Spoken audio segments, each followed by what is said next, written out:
रसवर्षा श्री कृष्ण महिमा page number 65 6-5 दुआ number 33।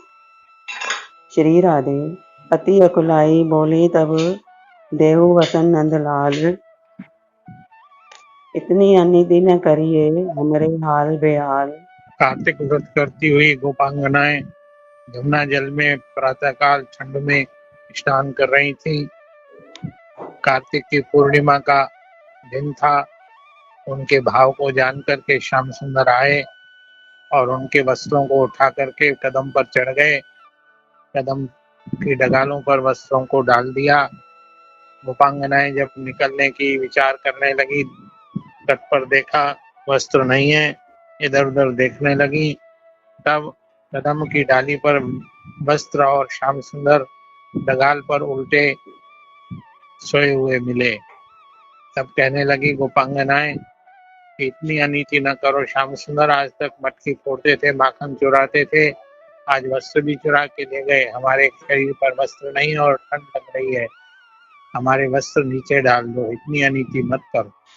तब बोले गोविंद मुस्काई, कवन हेतु व्रत करो महाई। श्याम सुंदर बोले कि हे गोपांगनाओं, ये बताओ इतना बड़ा व्रत प्रातः काल ठंड में आकर के नहाती हुई और कात्यायनी की पूजा करती हुई किसके लिए कर रही हो? तुमको क्या चाहिए? किस लिए ये व्रत कर रही हो? तुम्हारे ही हित व्रत हम करें, नित नव प्रीति अपने चित धरें। गोपांगनाएं सत्य बोली कि हम तुमको पति के रूप में पाने के लिए ये व्रत कर रही हैं और हमारे हृदय में नित्य नई प्रीति का प्रवाह बहता है और यही भाव रहता है। हम कात्यायनी से यही मांगती हैं कि श्याम सुंदरी हमारे पति बने। कहा समझू करऊ अनुरागा, जहीं लगी मुनि करत तप जागा। श्याम सुंदर ने गोपांगनाओं से पूछा कि तुम क्या मुझे समझ करके ये मुझसे प्रेम करती हो? क्या मानती हो? सुंदर लड़का, नंद का लाला, राजकुमार, क्या मान करके करती हो? तब गोपांगनाएं कहने लगी, हम तुमको परमात्मा ही मानती हैं, जिसके लिए मुनि बड़े बड़े तप और यज्ञ करते हैं, वही ईश्वर मानती हैं।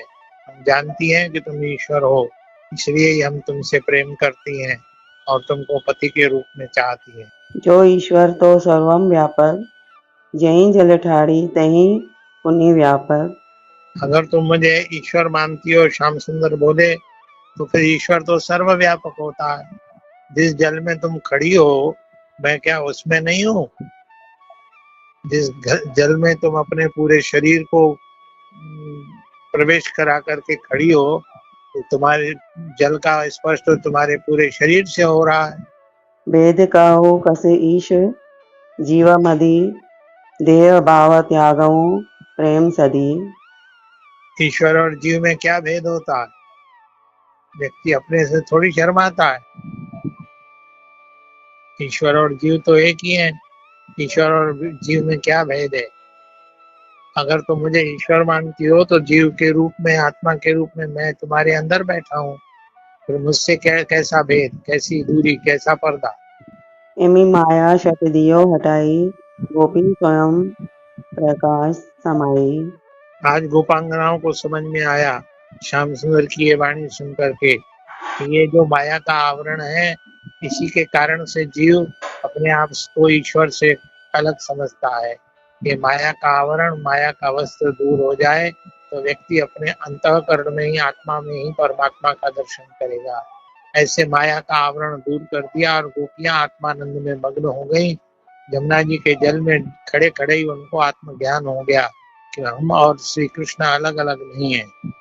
परमेश्वर पायो कांत भावसो, निरखते छवि चौगने चावसो।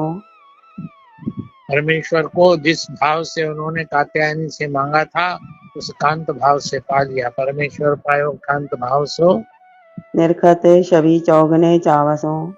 अब तो श्याम सुंदर की उस चंद्रमा की चांदनी में दिखती हुई छवि को चौगुने चाव से देखने लगी कि आज श्याम सुंदर ने हमको स्वीकार कर लिया, माया का वस्त्रों का आवरण हटा करके हमको अपना लिया, अपनी बना लिया। वसन प्रसादी दिए कन्हाई, वे गोपी नहीं घरऊ सिधाई।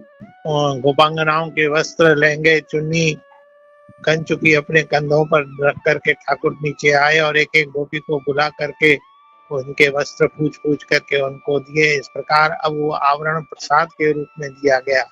अब वो वस्त्र प्रसाद बन गए। लेकिन गोपियां वस्त्र धारण करके भी खड़ी रहीं, घर नहीं गईं।